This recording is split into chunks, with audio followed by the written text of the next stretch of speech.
Школьники-уснеры неравнодушны к экологической обстановке своего поселка. Вооружившись мешками для мусора, они вышли на субботник и убрали всю береговую полосу. Что двигало юными борцами за природу, сюжет Светланы Поцелуевой. Многие уснерцы любят провести свободное время на берегу красивейшей реки Индигирка. Так уж повелось, что за чистотой берега реки в центре поселка следят школьники и молодежь. Вот и сегодня дружный десант, вооруженный мешками для мусора, высадился у площади Победы. Для того, чтобы улучшить экологическую обстановку Уснера, нужно начинать с малого. И даже такое небольшое дело, как уборка небольшой части у реки Индигирки, которая очень важна для нашей республики.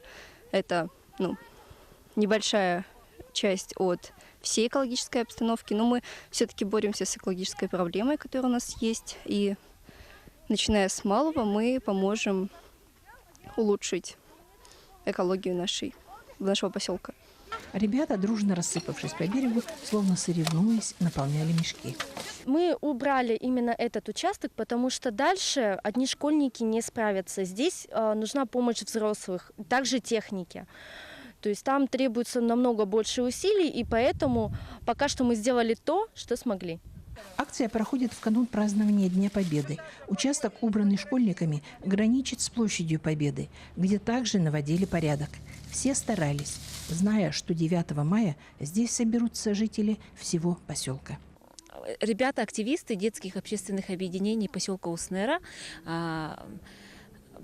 собрались сегодня и провели время свое с пользой. Тем самым перед праздниками майскими мы убрали наш берег Индигирки. Мы хотим еще провести акцию «Чистый лес», где мы обычно проводим наше свободное время. «Чистый поселок», «Чистый двор» – это все акции, которые включены в программе Российского движения школьников.